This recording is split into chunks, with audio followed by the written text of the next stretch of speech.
Quack, quack, quack, quack, quack, quack, quack.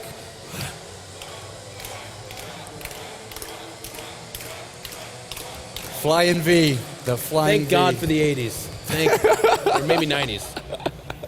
Welcome back, everybody, for our next game, which is upcoming in just a couple of moments. It is going to be Liquid Taeja versus FXO Gumiho. And Taeja won 2-1 in his series before this. Yeah, he actually Which means dropped he a map. did drop a map Versus Snoofy. Snoofy. So We once still arguing over that. again, Apollo and I were right. But at the same time, kind of wrong. So that one guy out there That on one Twitter, guy out there, I know you're going to we're tweet waiting us, for it. We're waiting for it. I told you he Tweets could all ready beat. to go. Yeah. The next You always game. underestimate him. All right. But this next game, currently, Gumiho is undefeated. Completely undefeated so far in the tournament. No maps dropped. No maps dropped yet. But he hasn't had a real challenge until Liquid Taeja. Taeja is one of 2 DreamHack champions remaining in this tournament. Yeah. Taeja won DreamHack Valencia last year, and the other DreamHack champion is last year's summer champion, Manus, still in this tournament. So he's going to go up against Gumiho, who finished only, and I say only because it's Gumiho, only in the round of 8 at the last Stockholm tournament, losing out to E.G. Daedong himself. But now he's back. He's back. And we're about to find out who's moving on, definitely into the Group Stage 3. And it's nice to have him. He's literally one of those world-class Terrans, so it's kind of fun to have that mix. Actually, speaking of Terrans, I've seen some numbers in those thread comments on Team Liquid that there's actually not a lot of Terrans left in this tournament. And it's unfortunate that they're battling here. But again, with this group, there's actually a really good chance that they both advance. We'll have some Terrans in that Group Play 3. There is a third group, right? Doesn't get a bracket? Group Stage 3. There it So is. currently, we started yesterday with 128. We're narrowing it down today. We started with 64. And then we're going to be cutting it into 32. And then Group Stage 3, we'll cut it into 16, where we have the 16 players play out tomorrow in the brackets. Let me finish off the math. And after 16, it'll go to 8. And then 4, 2, 1. And then we'll have a DreamHack Summer Champion for 2013. And then half a player. And then half a player. And then quarter of There a will be player. the ceremonial cutting in half of the final champion player. I call his legs. All right, so it looks like both of these players are just about ready to begin. Just waiting on them to ready up. The first map, though, if I can find it, is Star Station between these two guys in Terran vs. Terran. And actually, to quote what Sho said, in the current meta game, in Terran vs. Terran, any Terran can win against any Terran if they're able to land down that killer Hellbat drop. Hellbat drop has become kind of the determinant factor in TVT. It's essentially... Oh, we're going to rejoin the game real quick. It's essentially... it's kind of like the 4-gate in PvP, only not nearly... it's not quite as lame. So what I do mean by that is that, like, you're both going to Hellbat drop each other, but it's what you do behind that is the difference, I suppose. So one guy will go, like, mech and rely on his Vikings and missile turrets to hold that off. The other guy will go bio, and he'll need his, basically his Marines to hold him off. But if those Hellbats get down against bio, that becomes problems as well. All right, so before we do jump into this game, I'd like to thank the sponsors, of course, Eizo, Logitech G, Kingston, HyperX, and Twitch TV, which you're watching this on currently. Well, they're not technically currently watching it on Twitch TV. You guys are in the audience watching it on a projector or whatever it's on. And we like to think about you guys, too. I guess it's not. Maybe it is Twitch. I don't know. Hello, everyone. Hey! Nice Thank audience you here. for coming out and watching these games live. I hope you're enjoying yourselves. And, of course, the players will be entering the arena in front of you tomorrow at about, in the afternoon, I think it's about 3 or 4 p.m. local time, where we'll have the top 8 players in the prize money fighting it out to find out who will be this summer's champion. But for now, we're still halfway through Group Stage 2 out of 3 group stages. Let's find out who's going to win this game between these 2 fantastic players. They'll also be doing battle for the vaunted WCS points, a very big deal. 750 going to first place, which will... it used to be that it would launch you to the top of the charts. Now, because there's a lot more points being divvied up through the different tournaments, not necessarily the case, but it is very important to do. Because, again, everyone wants to go to that BlizzCon. I think if you take dead last at BlizzCon, if you showed up, fell out of your chair 6 times, you were drunk the entire time and didn't win a single game, you get $5,000. And I could use $5,000. All right. I want to tell you something, but first let me introduce these 2 players. Do it. Down here in the bottom left, it is the Towel Terran himself, FXO's Gumiho. There's his towel underneath his monitor. The Towel it's Terran. there. It's there. He'll need it in game 2, I promise you. All right, and up here to the top left of this map, it is Team Liquid's very own Taeja. A DreamHack fans here. Valencia champion of last year. This guy is regarded as one of the best Terran players in the world at a certain point in his StarCraft 2 career. But to the thing I wanted to tell you, which I know you've been sat with me for the last hour, and I'm going to make you really happy. Really happy. You do that all the time? The one thing that you were a little bit upset about before. Are you going to tell me Thorzane advances? Thorzane advanced through his group stage Holy despite crap. not actually making Thorzane, everybody! So more Swedish hope. So just to let you guys know, there was a 3-way tie situation. So the wire transfer from EG did make it through then? The wire transfer did make it through to Robert Olen's bank account. What do you mean he doesn't advance? And then they're like, how much will it take? How much will it take to get Thorzane through in a 3-way tie? And Robert Olen accepted it. I actually know why. I read the comment. On to this game. This is actually kind of important to talk about too. We have two racks build. They make Marines. No, they make Reapers. They make Reapers. Because it's Star Station where there's cliffs everywhere. There are cliffs everywhere. And what you try to do Reaper versus Reaper. Yes, it's 2 Reapers versus 2 Reapers. What beats? Micro Reapers beats this. No, there's... Micro beats this, Is it really that way? Yeah, it is. It's going to be 2 Reapers going at a time versus 2 Reapers going at a time. Both of them are trying to capitalize on the fact that if they only had 1 Reaper, because there's a big cliff area in the main base, you can come in from any angle. Before we get too far away from this point, for our Zerg fans in the audience, explain what micro is. So micro is beating the other player with your units. No, they understand that one. It's how you use the units. Anyway, Sean, you ruined my joke! All right, Reaper versus Reaper. So a lot of this is going to come down to just kind of, actually, to be honest with you, because this map doesn't have fixed starting positions, it's looking a lot like Liquid Tage is about to get in there. Well, no, okay. He sees that barracks out of place and says, whoa, we're both going 2 racks Reaper. Exactly. And he's going to go in and actually double check. Now he sees. Whoa! So he's got to be very careful. And what this actually turns into is both players either can add on additional barracks and go 3 racks Reapers, or they sit back and try to defend. So Taeja's actually throwing the 3rd barracks down. So I want an arms race of Reapers. And then you could medevac them later, and they could heal themselves and get medevac. Would you just get turned off? All right, well, as you can see, these Reapers are going to go crazy, man. I like this. Hey, at least it's not Hellbat drops. At least it's not Hellbat drops. But look at that. Gumiho is going to try and expand, while his opponent has got a lot of Reapers. And he's going to see this, most importantly. He sees no expansion, but the expansion could be in the main base. This is like the most informed TVT ever. They're both doing things. And like live action, they're realizing what's being found out on the other side.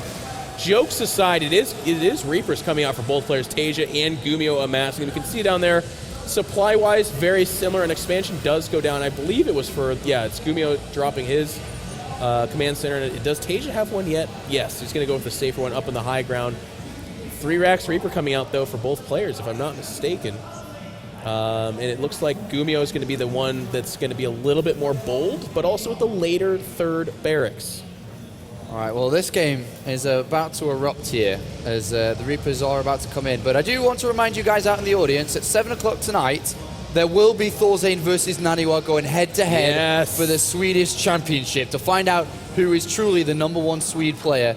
And there will be a stream, a Swedish-only stream for that. It's coming up on stream right now for you as well. There it is. Naniwa versus Thorzane in the Esports SM final. 7 o'clock tonight, they will battle to find out who is truly the king in the north. And the lovely Madalis will be commentating as well, which is very nice.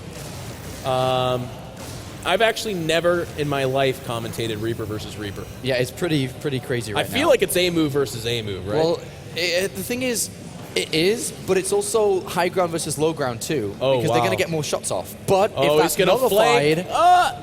All right, he's going to go in. It's going to be neutral ground versus neutral ground. Taeja's got 9 versus 7 here. Oh, you done goofed. You made Marines. You don't bring Marines to a Reaper battle. Uh-oh. And now it's Reaper versus Reaper, but there's more Reapers on one side. The blue Reapers are more outnumbered. SCV's getting pulled. They're going to die too. Wow, 6 City. 6 City. Whack, The Reaper whack. battle, 6 City. We are Premier Casters. Premier Casters at DreamHack. All right, there's that high ground you're talking about. But again, the better concave for the Blue Reapers. These Reapers. Nice micro hit by Taeja. He's winning. He's winning this. Yeah, he's going to want to pull back and heal, though. He doesn't want to throw these guys away just yet. A Hellion. Don't know what that does in this battle. Goes down immediately. Look at this Hellion. The Hellion's really good, but it's also very weak at the same time. Mad it's faster, Max. but if it turns around and it will get one shot almost because the Reapers can do a lot of damage to it. Yeah, exactly. So it's a light and it gets popped easily by the dual pistol wielding Reapers. The Reapers are the trolley Counter-Strike players, the guys that come out with duels when they're up by like 20 score. Yeah, that's exactly what a Reaper Everybody is. get your dualies out. Run in and pop them around. All right, so it's currently 6 Reapers here for Taeja to 5 for Gumiho. But because Taeja killed off a few SCVs there, had a later command center, he's actually got more SCVs himself now in this game, and he is going to poke in around again. But with Hellions added into this mix, it does become a little bit awkward, of course. So Taeja shouldn't really be able to do too much here. In this game of Reapers, things are looking a little bit more grim for Gumiho. I've been thinking about that for like 10 minutes. It wasn't that good. All right, Gumiho. I mean, the thing is here, if you look down at the SCVs to play, like you point out, it is a lead for Taeja, but in Terran versus Terran, because of the Mule and because of the cost effectiveness of the other units, which again, it is a mirror matchup, so we don't really necessarily talk too much about that. I guess the point I'm trying to round out and say is it's not the biggest of deals. Like, of course, you want to keep it within reason, but a 5 SCV difference is not that much. It really is not. It's not going to, you don't go, oh, wow, he's down 5 SCVs, and the next fight brutally goes one way or the other. It's other factors that contribute. Such as having +1 attack over his opponent who is only just now building his engineering bay. So we're also going to have tanks in this game a little bit earlier. Well, no, actually, they are a little bit early for Gumiho at the moment, but Taeja will be getting them soon. Both of them will eventually take a 3rd command center. But for the time being, they're actually just trying to power up on these 2 bases. The thing is, though, that this upgrade advantage, is nicely in favor of Taeja, and as long as he gets his combat shields down, he's looking great. But we do have 2 medivacs on the left-hand side. Some sniffed it. The tower did. And he actually doesn't check the tower. Oh, wait a second. There's nothing on the tower. Oh, there was nothing on the tower. Never mind. This double drops are wonderful here. Actually, the Reaper's getting caught here from Taeja, just kind of hop-skipping around. Double drop's going to come in. There is no missile start, no Widow Mines. Oh, Taeja's stimming in. He's going to try and bring down the medivacs here. One goes down, and the second one goes down immediately, and Taeja says, "What's up, Gumiho?" What about the natural, though? That's getting routed just a little bit, but it looks like not a lot of actual SCVs did die, and all of a sudden, Gumiho has lost a lot. I mean, the medevac loss alone, the medevac plus the payload is a big, big deal. But behind that, he just basically got SCVs off the mineral line. And you don't really talk about, well, you missed out on mining when there's also a lot of stuff dying. He just lost so much. He lost 1,000 resources worth of units. And Taeja's like, well, let me just put this in the calculator. You just lost all that and I still have all this. Well, let me just walk across the map and see what happens with this. And he has such a large army. And the nice thing about this is even if this army doesn't show up to the natural and win the game, what it does do is it makes Gumiho say, well, I can't take a 3rd. Which is what Taeja should be doing behind this, but also sieging is so important. He's got to get that tank down. Actually, Taeja's going to go for it here. He does focus down the tank. The bunker is not there anymore. There's the 2 medevacs. They do not get focused down, but with the tanks on Taeja's side and the better concave, it looks like this is a really good fight for him. Yeah, and Taeja's got 1-1 upgrades now compared to 0-0. These Marines are outclassed the other Marines easily, and there's no tank support here from Gumiho. He's going to pull his SCVs. It may be too much for him to actually hold on here. A tank's trying to get into position. Should be it. That should be it. The Marines are all melting. They're melting, and now the tank goes down as well. Gumiho has nothing here. GG. Sick City. Sick City. Tasteless sick. Sick City. Living strong even when he's not here. Taeja outclassed, I'm going to be honest with you. I mean, it opened up kind of weird with the Reaper versus Reaper. Jokes were had. But Taeja was the one doing more with the Reapers consistently. I think obviously the big turning moment was when Gumiho loaded up half his army into medevacs and the other half, and both were killed pretty easily. Pretty easily without doing anything. Taeja may have lost a couple of SCVs, but lost 0 units and immediately just bounced over and counterattacked. Quite a simple game, to be honest. I mean, well, actually, I'll say that, and it opened up with 3 racked Reaper. Despite that weird opening, your point stands true. It was very straightforward. It was a drop attempt that gets smote, and then Taeja, as you were pointing out, says, well, I guess I'm a 20 supply advantage, so I just go win the game. But I got to say, that's partly the map, too. Star Station, if not in cross spawns, is probably the smallest map in the map pool, which means a lot of times if you make that mistake, it's not much in the... I mean, you're seconds away from dying because there's not a whole lot of in-between. If it's Whirlwind, you can lose a drop like that because you have time to squeeze out an extra tank or 2, and all of a sudden you're secure again, despite being behind in supply. Taeja there, as we saw on screen, just getting ready to play. Taeja could have been our, DreamHack's, I suppose. DreamHack's only 2-time champion when he played in the finals against Hero DreamHack Winter. Hero was the one that took the title to take 2 trophies in a row. Taeja, with one of his own, could be looking to get far in this tournament, but he's got a long way to go yet, as we're still in only the second group stage. No towel. Interesting. No towel. He threw it. He threw it at Taeja. Did he throw in the towel? The puns are so good. All right. All right, well, Gumiho, of course, I can't believe that we're seeing these quality of games. Just had Jaedong play an amazing series. Now there's the towel. Never mind. These 2 guys Dark play. towel. And it's only the second group stage still. Yeah. We have a 3rd group stage that will go on later this evening, and then we have the round of 16 tomorrow before we even get to the round of 8. And these are final worthy games here we're seeing. What an absolute treat DreamHack is. I mean, it starts off with 128 players, many of which are pro caliber, and then but even the ones that aren't, we've been talking about this all day long yesterday and now even today. Really cool stories. Bunny not making it, actually, because one guy's making a name for himself at this tournament. That's the kind of stuff that happens. But day 2, this could be the premier group of any tournament ever. I mean, we're watching Taeja versus Gumiho. You can't ask for a better team. I mean, you can, I guess, but not much better. All right, well, here are our 2 participants in this second map. Up here to the top left, it is FXO's Gumiho. Got a message for you from the Twitch chat. Yeah, okay, what's up? It's not Gumiho. It's Gumiho. You ready for that? Yeah, Saved your thanks, life. man. All right, I'll work on that. Nerd. Down here in the bottom right, it is Team Liquid's Taeja. And the crowd goes wild. Taeja's got some fans. I will forever remember Win the crowd, win your freedom. when he wins that tournament and that bear of a man comes on the stage out of the audience and throws him around. Dude, that's been in so many highlight videos. It has to be the scariest moment in Taeja's life. And his smile wasn't happiness, he was scared, guys.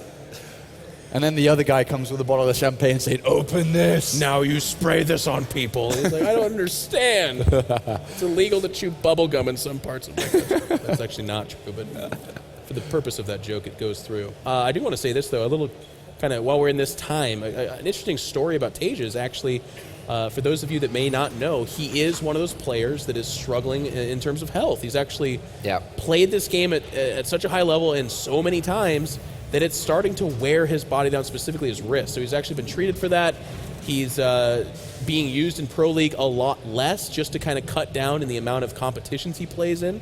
So it's kind of, it's interesting. It's not cool, which is what I normally say right there. It's like, oh, it's kind of cool. No, it's not. It sucks.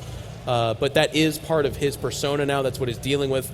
And despite that, he's still at such a level that here he is, performing very well. In the WCS Season 1 finals, myself and Day9 and Chobra had the chance to sit down with MVP and talk a little about his wrists. Jeez. And he talked about how his wrists weren't the problem as much. It was more that he had the nerve spine thing that went down his arms.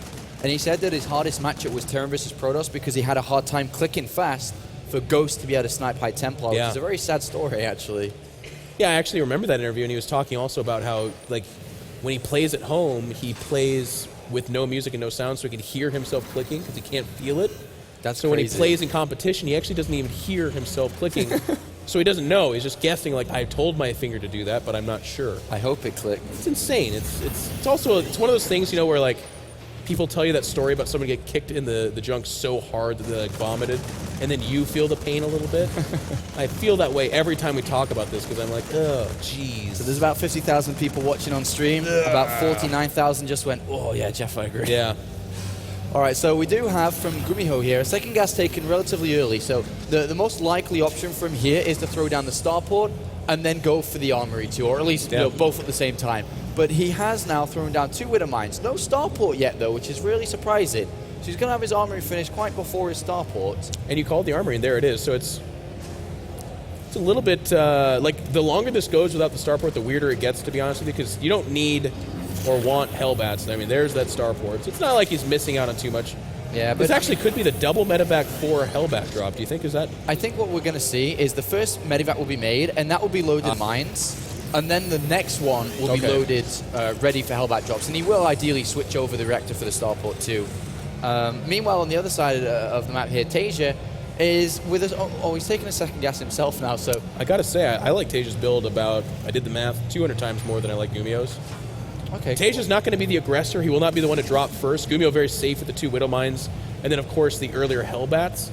But I mean, Gumiho does not even have a second command center started, to give you an idea of how far ahead economically Taeja is. And Taeja's going to have very similar units. He's already working off factory units, so he's a couple of Widow Mines away from being like very secure in both his mineral lines. I'm looking at Gumiho's build now, and it makes a lot more sense. I think you nailed it when you said it was just going to be the double Medivac full Hellbat. Yeah. And we will be seeing that very shortly come out from him. That's going to be quite a deadly drop. He hasn't expanded, and look at the difference in terms of expansions. Gumiho needs to do a lot of damage with this. And if not, then he's basically kind of all in with this build. Yeah. And then if he doesn't do damage, we have an army of Taeja's own coming down, and he's the one inflicting damage. So yeah. This really is a must here for Gumiho. I actually don't like that Taeja hasn't gotten out a couple Widow Mines, because he is going to be the defender. So it's a little bit silly that he's relying on Hellions to kind of create that same effect. Because Hellions get answered by Hellbats very easily, but also Widow Mines. And if you're walled in, those Hellions never get in there. But this is actually Taeja being the aggressor. There's 6 Hellions, and 8 Marines and a Medevac kind of pop up here. The Widow Mine gets circumvented entirely. That's really strange. Taeja's got some kind of weird third eye like the Raven from Game of Thrones. Sees all things. This is actually going to get burnt down, and all of a sudden Gumiho's aggressive. I mean, you want a lot of damage? He's got to do game-ending damage. Oh, these two mines. Oh my god. Taeja! Oh, it just gets one. If they've both actually gone down onto the Medivacs, everything would have blown up there. But both players trading massive blows. Taeja's got units in the main base of his opponent. Likewise, it's Gumiho. I have absolutely no idea what's going to happen here. Hellbats chasing there's down a Viking SCVs. out, though. The Hellbats are dead, so that means, yeah, it's over. GG. Holy cow. Wow. So basically, guys, for those of you that are wondering why that ended so fast, Gumiho had no chance at home. The Marine-Hellion combination was going to kill whatever very slowly came off, either individually from the barracks or 2 at a time from the factory. And he was not mining because his SCVs were dead. But on the flip side, there's an established natural for Taeja. So Taeja's going to, with a Viking, weather down the Medivacs, which means there's no healing, and then eventually those Hellbats will die. So that game was just over. Wow.